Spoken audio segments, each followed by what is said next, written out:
हाँ जी, स्क्रीन साਰਿਆਂ ਨੂੰ शो हो गई जी।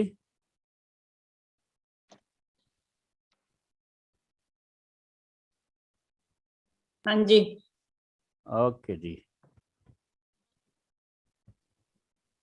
मैं साਰਿਆਂ ਨੂੰ म्यूट ਕਰਨ ਲੱਗਾ ਸਾਰਿਆਂ ਦੇ ਮਾਈਕ। ਲਓ ਜੀ। हाँ जी, वाहिगुरु जी का खालसा वाहिगुरु जी की फतेह। हाँ जी, आप श्लोक लैके चले हुए हैं श्री सुखमणी साहब की बाणी का। ये 14 नंबर श्लोक है। तजो सियानप सुरजनो सिमरो हर हर राय, एक आस हर मन रखो, नानक दुख भरम भव जाए। ਇਹਦੇ ਨਾਲ 8 ਪਦਿਆਂ ਦੀ ਲੜੀ ਹੈ, ਜਿਹਦੇ ਵਿੱਚੋਂ ਆਪਾਂ 6 ਪਦੇ ਵਿਚਾਰ ਚੁੱਕੇ ਹਾਂ ਤੇ ਅੱਜ 7ਵੇਂ ਪਦੇ ਦੀ ਆਰੰਭਤਾ ਹੈ। ਸੋ ਆਓ ਪਹਿਲਾਂ ਆਪਾਂ 2 ਪਦਿਆਂ ਦਾ ਪਾਠ ਕਰ ਲਈਏ, ਪਦਾ ਨੰਬਰ 7 ਅਤੇ ਪਦਾ ਨੰਬਰ 8। ਇਹ ਦੋਵਾਂ ਦਾ ਪਾਠ ਕਰਨ ਤੋਂ ਉਪਰੰਤ ਆਪਾਂ ਵਿਚਾਰ ਕਰਾਂਗੇ। ਸੋ ਸਤਿਗੁਰੂ ਗੁਰੂ ਅਰਜਨ ਸਾਹਿਬ ਮਹਾਰਾਜ ਕਿਰਪਾ ਕਰਦੇ ਨੇ। जिन प्रभ जाता सुशोभावंत, सगल संसार उधरै तिन मंत। प्रभ के सेवक सगल उदाहरण, प्रभ के सेवक दुख विसारन। आपे मेल लय कृपाल, गुर का शब्द जप भये निहाल। उनकी सेवा सोई लागै, जिसनो कृपा करें वड भागै। नाम जपत पावैं विश्राम, नानक तिन पुरख को उत्तम करमान। जो किछ करे सुप्रभ कै रंग, सदा सदा बसै हर संग। सहज सो भाए होवै सो होए, करनै हार पछाणै सोए। प्रभ का किया जन मीठ लगाना, जैसा सा तैसा दृष्टाना। जिस ते उपजे तिस माहे समाए, होए सुख निदान उन्हों बन आए। आपस को आप दीनो मान, नानक प्रभ जन एको जान। आपस को आप दीनो मान, नानक प्रभ जन एको जान। वाहिगुरु जी का खालसा वाहिगुरु जी की फतेह। 7वें पदे की आरंभता करदियां गुरु अर्जन साहब महाराज ने बचन आखे, जिन प्रभ जाता सो शोभावंत। भाव के जिन्हां ने प्रभु नूं जाता, प्रभु नूं जानिया, प्रभु नूं समझिया। ये गल हमेशा चेते रखनी कि प्रभु जिहड़ा है, परमात्मा जिहड़ा है, वो देखण दा विषय नहीं, वो जानन दा विषय है, वो समझण दा विषय है कि प्रभु है किहड़ा। जिस दिन तुसी जान लिया, उस दिन तुसी देखण दे समर्थ हो जाओगे, इहदे विच कोई शक नहीं। उस दिन तुसी जर्रे जर्रे विच वेख सकोगे, जिस दिन तुसी समझ लोगे, जिस दिन तुसी जान लोगे। ते जिन्नी देर प्रभु नूं जानिया नहीं, उन्नी देर प्रभु नूं देखिया भी नहीं जा सकता। जदों जानिया ते जानन करके ही पहचान हुंदी है, नहीं तां पछाण कित्थे है। पछाण कित्थे है? पछाण दा संबंध ही जानन नाल है। जिन्नू मैं जानदा हां उहनूं पछाण भी लवांगा, ते जिन्नू मैं जानदा ही नहीं उहनूं पछाणांगा भी किवें। जे तुहाडे कोल जानकारी है किसी चीज़ दी, ते तुसी उस चीज़ नूं बाजार विच जा के भी पछाण सकदे हो। पर जे तुहानूं जानकारी नहीं, फिर पछाण किवें करोगे? एक लोहार जिहड़ा है आयरन खरीदण जांदा है। आयरन एक लोहे का टुकड़ा हुंदा है, ते लोहे के टुकड़े ते होर अनेकां बड़े ने, पर जिहड़ा आयरन बारे जानदा है, वो सारे लोहे के टुकड़िਆਂ ਵਿੱਚੋਂ आयरन नूं पहचान लैंदा है, क्योंकि जानदा है। ਪਹਿਚਾਨ ਲਏਗਾ। ਕਿਸੇ ਨਵੇਂ ਬੰਦੇ ਨੂੰ ਕੋਈ ਜੇ ਮਿਲਣ ਜਾ ਰਿਹਾ, ਮੰਨ ਲਓ ਕਿਸੇ ਨੂੰ ਲੈਣ ਜਾ ਰਿਹਾ, ਤੇ ਉਹਦੇ ਬਾਰੇ ਜੇ ਉਹਦੇ ਕੋਲ ਜਾਣਕਾਰੀ ਹੈ ਨਾ, ਉਹ ਹਜ਼ਾਰਾਂ ਵਿੱਚੋਂ ਵੀ ਉਹਨੂੰ ਪਛਾਣ ਲਏਗਾ ਜਾਣਕਾਰੀ ਦੇ ਮੁਤਾਬਕ, ਬਈ ਆਹ ਬੰਦਾ ਹੈ ਜਿਹਨੂੰ ਮੈਂ ਲੈਣ ਵਾਸਤੇ ਆਇਆ। ਭਾਵੇਂ ਮੈਂ ਮਿਲਿਆ ਨਹੀਂ, ਪਰ ਉਹਦੇ ਬਾਰੇ ਜਾਣਕਾਰੀ ਇੰਨੀ ਪ੍ਰਾਪਤ ਕਰ ਲਈ ਕਿ ਉਹਨੂੰ ਆਂਦਿਆਂ ਸਾਰੀ ਪਛਾਣ ਲਿਆ। ਸੋ ਇਸ ਕਰਕੇ ਜਿੰਨੀ ਦੇਰ ਜਾਣਿਆ ਨਹੀਂ ਓਨੀ ਦੇਰ ਪਛਾਣ ਨਹੀਂ। ਸਾਨੂੰ ਫਰੂਟ ਦੀ ਜਾਣਕਾਰੀ ਹੈ ਤੇ ਫਰੂਟ ਦੀ ਪਹਿਚਾਣ ਹੈ, ਤੇ ਜੇ ਜਾਣਕਾਰੀ ਨਹੀਂ ਫਿਰ ਪਛਾਣ ਵੀ ਨਹੀਂ। ਤੇ ਜਦੋਂ ਪਛਾਣ ਨਹੀਂ ਤੇ ਫਿਰ ਦੇਖਣਾ ਕੀ ਹੈ? ਪ੍ਰਭੂ ਨੂੰ ਦੇਖਣਾ ਹੈ ਤਾਂ ਜਾਣਨਾ ਜ਼ਰੂਰੀ ਹੈ, ਪਛਾਣਨਾ ਜ਼ਰੂਰੀ ਹੈ। ਸੋ ਇਸ ਵਾਸਤੇ ਸਤਿਗੁਰੂ ਜੀ ਇੱਥੇ ਇਹ ਬਚਨ ਕਰਦੇ ਨੇ ਕਿ ਜਿਨ ਪ੍ਰਭ ਜਾਤਾ ਸੁਸੋਭਾਵੰਤ। ਸੋਭਾਵੰਤ ਤੋਂ ਭਾਵ ਹੁੰਦਾ ਹੈ ਜਿਹੜੇ ਸੋਭਾ ਦੇ ਲਾਇਕ ਨੇ, ਜਿਹੜੇ ਸੋਭਾ ਵਾਲੇ ਨੇ, ਜਿਹੜੇ ਵਡਿਆਈ ਦੇ ਲਾਇਕ ਨੇ, ਜਿਨ੍ਹਾਂ ਨੂੰ ਐਪਰੀਸ਼ੀਏਟ ਕਰਨਾ ਬਣਦਾ ਹੈ, ਜਿਨ੍ਹਾਂ ਨੂੰ ਵਡਿਆਣਾ ਬਣਦਾ ਹੈ, ਜਿਨ੍ਹਾਂ ਦੀ ਵਡਿਆਈ ਕਰਨੀ ਬਣਦੀ ਹੈ, ਉਹ ਉਹੀ ਨੇ ਜਿਨ੍ਹਾਂ ਨੇ ਪ੍ਰਭੂ ਨੂੰ ਜਾਣਿਆ ਹੈ ਕਿ ਪ੍ਰਭੂ ਹੈ ਕੀ ਹੈ, ਪਰਮਾਤਮਾ ਹੈ ਕੀ ਹੈ। ਤਾਂ ਸਾਹਿਬ ਜੀ ਕਹਿੰਦੇ ਨੇ ਜਿਹੜਾ ਸਾਰਾ ਸੰਸਾਰ ਹੈ ਨਾ, ਸਗਲ ਸੰਸਾਰ ਭਾਵ ਸਾਰਾ ਸੰਸਾਰ ਉਧਰੈ, ਉਧਰੈ ਤੋਂ ਭਾਵ ਹੈ ਬਚ ਜਾਂਦਾ ਹੈ ਤਿੰਨ ਮੰਤ। ਹੁਣ ਇੱਥੇ ਧਿਆਨ ਰੱਖਣਾ, ਉਧਰੈ ਤਿੰਨ ਮੰਤ, ਉਹਨਾਂ ਦੇ ਜਿਹੜਾ ਮਤਲਬ ਕਿ ਉਹਨਾਂ ਦੇ ਅੰਦਰ ਵਿਚਾਰ ਚੱਲਦੀ ਹੈ ਨਾ, ਉਹ ਵਿਚਾਰ ਇਹੀ ਹੈ ਕਿ ਸਾਰਾ ਸੰਸਾਰ ਤਰ ਜਾਵੇ। ਭਾਵੇਂ ਇਹਦੇ ਅਰਥ ਇਹ ਵੀ ਬਣਦੇ ਨੇ ਕਿ ਉਹਨਾਂ ਦੇ ਮੰਤਰਾਂ ਨਾਲ, ਉਹਨਾਂ ਦੀਆਂ ਸਲਾਹਾਂ ਨਾਲ ਸਾਰਾ ਸੰਸਾਰ ਬਚ ਸਕਦਾ ਹੈ।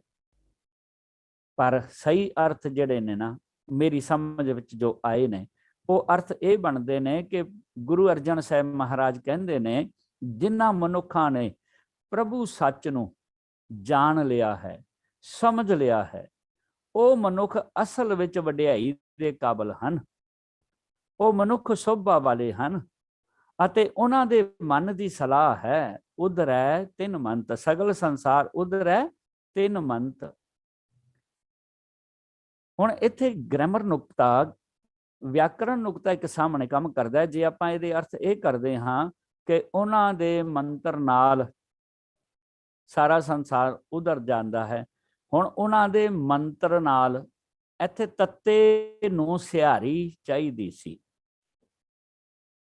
ਤੱਤੇ ਨੂੰ ਸਿਹਾਰੀ ਲੱਗਣੀ ਚਾਹੀਦੀ ਸੀ ਨਾਲ, ਮੰਤਰ ਨਾਲ, ਚਾਹੇ ਮੰਤਰ ਕਰਕੇ ਚਾਹੇ ਮੰਤਰ ਰਾਹੀਂ ਤੱਤੇ ਨੂੰ ਸਿਹਾਰੀ ਜ਼ਰੂਰ ਚਾਹੀਦੀ ਸੀ।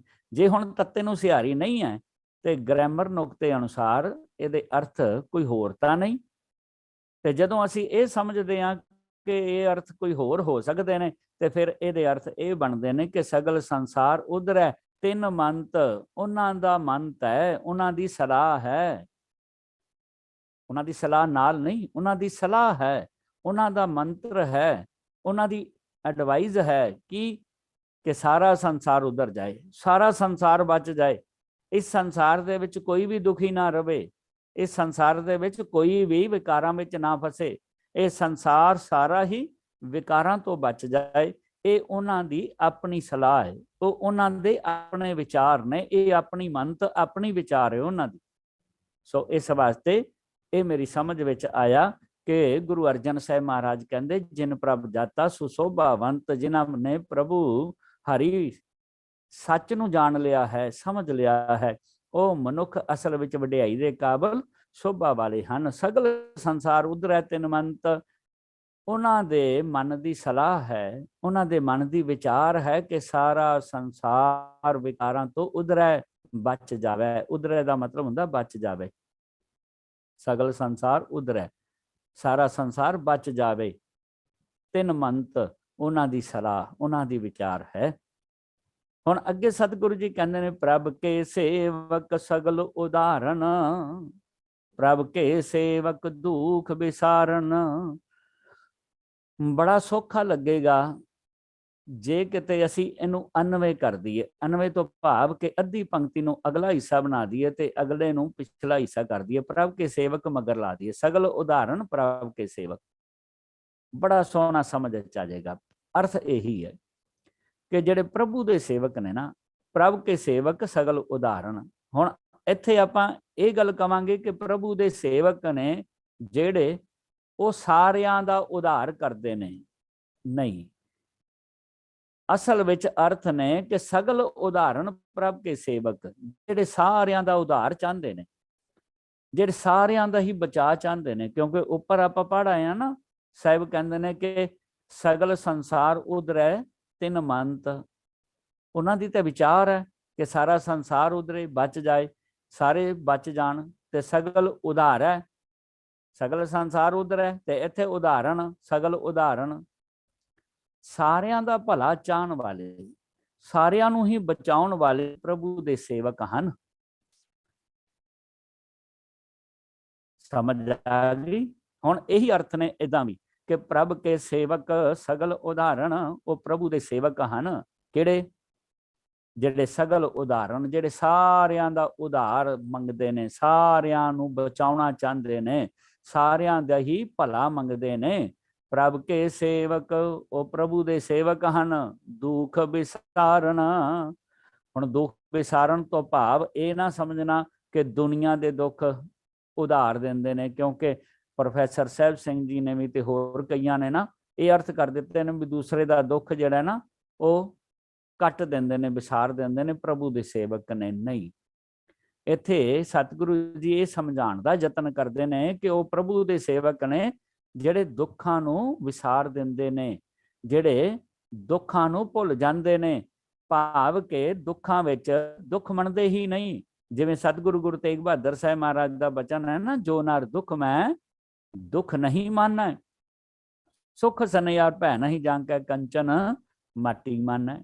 ਸੋ ਇਸੇ ਤਰ੍ਹਾਂ ਇਸ ਪਾਵਨ ਪੰਕਤੀ ਦੇ ਅਰਥ ਇਹ ਬਣੇ, ਪ੍ਰਭ ਕੇ ਸੇਵਕ ਸਗਲ ਉਦਾਹਰਣ, ਹਰੀ ਪ੍ਰਭੂ ਦੇ ਸੇਵਕ ਤਾਂ ਸਾਰਿਆਂ ਦਾ ਉਧਾਰ ਕਰਨ ਵਾਲੇ ਹਨ। ਪ੍ਰਭ ਕੇ ਸੇਵਕ ਸਗਲ ਉਦਾਹਰਣ, ਹਰੀ ਪ੍ਰਭੂ ਦੇ ਸੇਵਕ ਸਾਰਿਆਂ ਦਾ ਉਧਾਰ ਕਰਨ ਵਾਲੇ ਹਨ, ਭਾਵ ਸਭ ਨੂੰ ਬਚਾਉਣ ਵਾਲੇ ਹਨ। ਹਰੀ ਪ੍ਰਭੂ ਦੇ ਸੇਵਕ ਦੁੱਖਾਂ ਨੂੰ ਵਿਸਾਰਨ ਵਾਲੇ ਹਨ। ਪ੍ਰਭ ਕੇ ਸੇਵਕ ਦੁੱਖ ਵਿਸਾਰਨ, ਹਰੀ ਪ੍ਰਭੂ ਦੇ ਸੇਵਕ ਦੁੱਖਾਂ ਨੂੰ ਵਿਸਾਰਨ ਵਾਲੇ ਹਨ। ਵਿਸਾਰਨਾ ਭਾਵ ਭੁਲਾ ਦੇਣਾ, ਦੁੱਖਾਂ ਨੂੰ ਭੁਲਾ ਦੇਣ ਵਾਲੇ ਹਨ, ਭਾਵ ਕਿ ਇਹ ਸੇਵਕ ਦੁੱਖ ਵਿੱਚ ਦੁੱਖ ਨਹੀਂ ਮੰਨਦੇ। ਇਹਨਾਂ ਦੇ ਜੀਵਨ ਵਿੱਚ ਦੁੱਖ ਆਵੇ ਵੀ ਇਹ ਦੁੱਖਾਂ ਨੂੰ ਭੁਲਾ ਦਿੰਦੇ ਨੇ। ਇਹ ਸਿਰਫ ਸਗਲ ਉਦਾਹਰਣ, ਇਹ ਵਿਸ਼ਾ ਮਨ ਵਿੱਚ ਰੱਖਦੇ ਨੇ, ਆਪਣੇ ਦੁੱਖਾਂ ਵੱਲ ਨਹੀਂ ਦੇਖਦੇ, ਪਰ ਸਾਰੇ ਸੰਸਾਰ ਨੂੰ ਬਚਾਉਣ ਵਾਸਤੇ ਤਤਪਰ ਰਹਿੰਦੇ ਨੇ। ਇਹ ਨਹੀਂ ਸੋਚਦੇ ਕਿ ਇਹਦੇ ਵਿੱਚ ਮੈਂ ਦੁਖੀ ਹੋ ਸਕਦਾ ਜਾਂ ਮੇਰੇ ਤੇ ਕੋਈ ਦੁੱਖ ਆ ਸਕਦਾ ਹੈ, ਮੈਂ ਕਿਸੇ ਦਾ ਉਧਾਰ ਕਰਾਂਗਾ, ਮੈਂ ਕਿਸੇ ਨੂੰ ਬਚਾਵਾਂਗਾ, ਮੈਂ ਦੁਖੀ ਹੋ ਸਕਦਾ ਵਾਂ। ਉਹ ਦੁੱਖ ਦੀ ਪਰਵਾਹ ਨਹੀਂ ਕਰਦੇ, ਦੁੱਖ ਭੁੱਲ ਜਾਂਦੇ ਨੇ।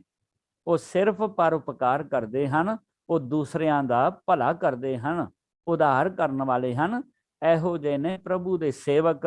ਗੁਰੂ ਅਰਜਨ ਸਾਹਿਬ ਮਹਾਰਾਜ ਅੱਗੇ ਬਚਨ ਕਰਦੇ ਨੇ, ਕਹਿੰਦੇ ਆਪੇ ਮੇਲ ਲਏ ਕਿਰਪਾਲ, ਗੁਰ ਕਾ ਸ਼ਬਦ ਜਪ ਭਏ ਨਿਹਾਲ। ਹੁਣ ਗੱਲ ਸੇਵਕ ਦੀ ਚੱਲਦੀ ਪਈ ਹੈ ਨਾ, ਸੇਵਕ ਦੀ, ਤੇ ਇੱਥੇ ਧਿਆਨ ਰੱਖਣਾ ਆਪੇ ਮੇਲ ਲਏ ਕਿਰਪਾਲ।